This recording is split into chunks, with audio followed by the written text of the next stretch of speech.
关注最新资讯，把握经济脉搏。大家好，我是主播小陈，欢迎来到我的频道。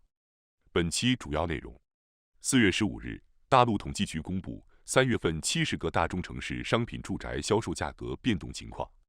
新房和二手房销售价格环比下降城市分别有38个和45个，楼市持续低迷，政策环境越来越好，但是大部分城市的楼市行情依旧没有看到回暖的迹象。房价在不断降低，但房子依然卖不出去。万达集团创始人王健林曾建议，大部分刚需购房者在购房时应该买3不买2，面积不超过110平方米。对于房地产行业来说，2022年注定不是一个平凡的年份。目前的楼市行情延续了2021年低迷的行情，虽然最近几个月很多城市的楼市政策环境越来越好，但是大部分城市的楼市行情依旧没有看到回暖的迹象。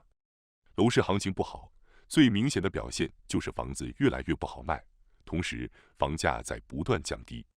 另外，目前楼市还有一个奇怪的现象，那就是房价走势分化了，刚需楼盘价格不断降低，而改善型楼盘的价格已经出现了上涨的现象。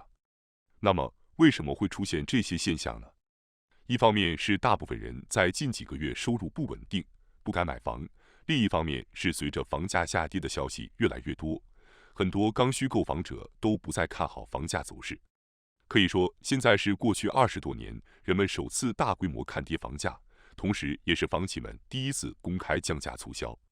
在过去，就算楼市行情不好，房企一般也是死撑着不降价，等待着国家出台政策帮助房企渡过难关。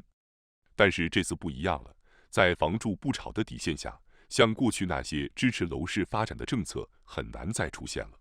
最多也就是放松楼市调控。所以，为了缓解资金链压力，渡过难关，房企只能选择降价促销，通过降低购房门槛来吸引购房者的注意。当然，不可否认，虽然房价在下跌，但是目前大陆的房价依旧位于高位。根据统计局公布的数据显示，截至2021年底，我国平均房价为10139元每平方米，依旧在万元以上。面对这么高的房价，很多刚需购房者买不起房子，并且还有很多购房者担心自己现在买房属于高位接盘者。房子是人们生活中的必需品，不仅仅是人们居住的位置，更是家的象征，关乎着人们的幸福生活。特别是在城市中，房子还和居民的爱情、婚姻、孩子教育、医疗资源和社会福利待遇挂钩。这意味着那些准备在城市中长期定居生活的人，他们必须要在城市中买房子。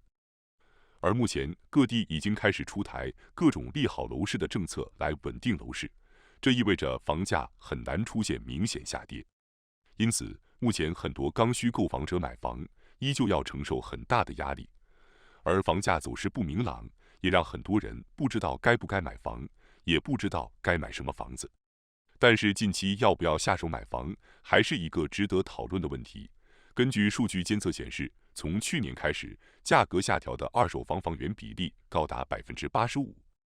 并不是房东单方面没有信心，除了房东在拼命降价以外，更让人绝望的是根本没有买家。量价齐跌的不只是二手房。最近，北京的新房市场也在面临相同的情况。朝阳区今年5月份一次性供应了10个项目，这些扎堆出现的项目，大多数都是超过1000万的改善型豪宅。前段时间，北五环的学府1号院开盘，卖出了能够载入中国房地产历史的成绩。这个套均2000万的海淀豪宅，开盘当天直接包下了香格里拉饭店整层，用于接待客户。从下午一直到凌晨，香格里拉饭店里的开盘现场一直在排队，每队伍里的每一个客户都是经过严格验资的有钱人。此外，还有北京顺义老牌富人区里的另一个著名项目北京庄园，也传来热销的信息。过去3个月卖了近30套，平均每一套价值1个亿。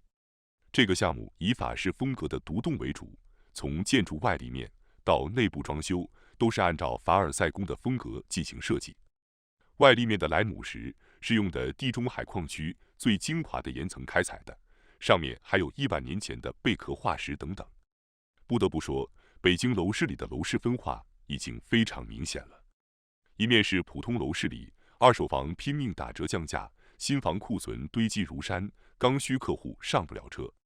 另一面是豪宅楼市里房子拼命涨价，富人抢房如抢白菜一般。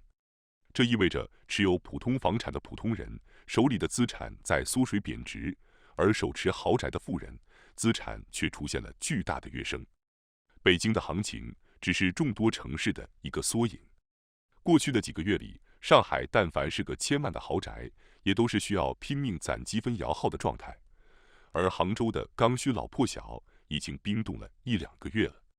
很多房东降了100万，也依然无人问津。深圳更惨，这个以搞钱著称的城市，在今年年初有4万名房产中介，而现在1个月只能成交2000多套房。在不久的将来，其他1线和2线城市也陆陆续续会走上这样的行情。不过，在目前的楼市行情下，购房者想要买房的话，还是争取一次就购买到适合自己和家人的好房子。那么，什么房子是适合自己的好房子呢？对于这个问题，万达集团创始人王健林曾建议，大部分刚需购房者在购房时应该买3不买2，面积不超过110平方米。对于买3不买2，其实就是能买3居室的房子就不买2居室的房子。现在很多大城市房价都非常高，动辄就是几万元甚至10几万元1平方米。在这种情况下，刚需购房者只能选择面积小的小户型房子，一般还都是高层住宅。比如目前很多高层住宅就设计了很多80平和90多平房子的户型，这些户型面积小，总价低，深受刚需购房者喜爱。但是对于80到90平方米的房子，这些面积的房子虽然面积差距不大，但是有的是3居室房子，有的是2居室房子。不少楼盘建筑面积89平方米的房子都设计成了3居室房子，虽然这样每个房间的面积会小一些，但是却能够很好的满足现在刚需购房者对住房的需求。目前大部分家庭都是3口之家，看似2居室的房子刚好够居住，但是生活却不如3居室的房子方便。对于3居室的房子，多出来的一个卧室可以装修成书房，平时大人可以用来办公，孩子可以用来学习。而当家里来了客人时，书房还可以改成客卧。更重要的是，现在国家放开了3胎生育政策，未来很多家庭可能会生2胎甚至3胎。如果买的是3居室的房子，那么就没有必要去购买面积更大的房子了。但是对于2居室的房子就不同了，基本上只适合3口之家的家庭。另外，3居室的房子性价比也很高，因为2居室房子和小户型3居室房子面积差不多，而3居室房子应用范围更广泛，不仅自己和家人居住起来方便，同时用来出租和出售的价格都会更高一些。对于租客来说，在价格差不多的情况下，租客更喜欢3居室的房子。而对于购房者也是如此，所以对于3居室的房子，以后好出租也好出售。房子的面积当然是大一点，居住更舒适。之所以建议面积不超过110平方米，其实这是针对刚需购房者来说的。对于大部分刚需购房者来说，他们经济能力一般，无法承受价格太高的房子。而110平方米属于一个分界点，因为110平方米的房子是设计3室2厅，一厨2卫户型的最小面积。简单点来说，就是110平方米、120平方米和130平方米的房子面积有不小差距，但是都是3室2厅、一厨2卫的户型，差别就是每个房间的面积大小不同。而对于刚需购房者来说，房间的面积大与小是次要的，房间的数量非常重要。对于4口之家来说，一般需要3个卧室和2个卫生间，这样家人生活起来才能舒适一些。对于经济条件好的4口之家，可以选择130平方米以上的房子，但是对于大多数经济条件一般的4口之家和3口之家，买房时面积可以卡在110平方米。3口之家可以选择80多平方米或者90多平方米的3居室房子，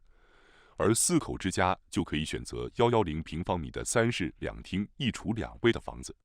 首先可以明确在经济条件允许的情况下，房子的面积还是大一些，居住起来更舒适。但是，针对目前的刚需购房者来说，买3不买2，面积不超过110也是很有道理的。